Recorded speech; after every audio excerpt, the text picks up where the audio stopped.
Hello hi friends, ఈ రోజు వీడియోలో బటర్ నాన్ ఎలా చేయాలో చూపించబోతున్నాను. రెస్టారెంట్కి వెళ్ళినప్పుడు ఖచ్చితంగా బటర్ నాన్ తినకుండా అస్సలు ఉండరు. అలాంటిది రెస్టారెంట్ స్టైల్లో నిమిషాల్లో ఇంట్లోనే చేసుకోవచ్చు. నేనైతే డిన్నర్కి ఎక్కువ బటర్ నానే చేసేది.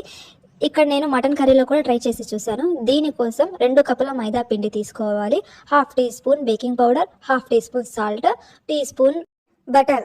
ఇవన్నీ వాటర్ యూజ్ చేస్తూ కొంచెం కొంచెం కలుపుకుంటే మెత్తగా ఉండలా తయారు చేసుకోవాలి. ఇప్పుడు 1 గంట పాటు నాననివ్వాలి, అప్పుడే టేస్ట్ బాగుంటుంది. గంట తర్వాత మళ్ళీ ఓసారి కలుపుకోవాలి. మనకు నచ్చిన సైజులో ఉండలు చేసుకోవాలి. ఉండని తీసుకొని చక్కగా చపాతీ చేసుకోవాలి. చపాతీ మీద బటర్ని చక్కగా అప్లై చేసుకోవాలి. చపాతీ మొత్తాన్ని సైడ్ నుంచి రోల్ చేసుకొని చక్కగా వీడియోలో చూపిస్తున్నట్లుగా చేసుకోవాలి. ఇప్పుడు మళ్ళీ రౌండ్ షేప్లో పిండిని రోల్ చేసుకోవాలి.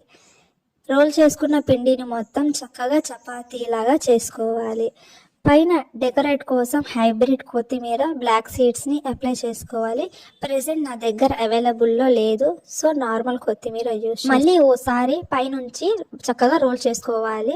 బాగా హీట్ అయిన ప్యాన్ మీద వాటర్ వేసి మనం చేసుకున్న బటర్ నాన్ని వేసుకోవాలి. ప్యాన్ పైన వాటర్ని యూజ్ చేసింది బటర్ నాన్ ప్యాన్కి గట్టిగా స్టిక్ అవుతుందని.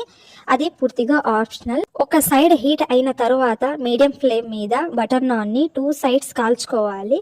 ఒక్కసారి టేస్ట్ చేసి చూడండి ఎంత బాగుంటుందో. బటర్ నాన్ కూడా మెత్తగా స్పాంజీగా ఉంటుంది. మరి లేట్ చేయకుండా ఈరోజే నైట్ డిన్నర్ ట్రై చేసి చూడండి. నచ్చితే ఎలా ఉందో కామెంట్ చేయండి. మరి వీడియో నచ్చితే మర్చిపోకుండా ఒక like, share, subscribe. Bye bye.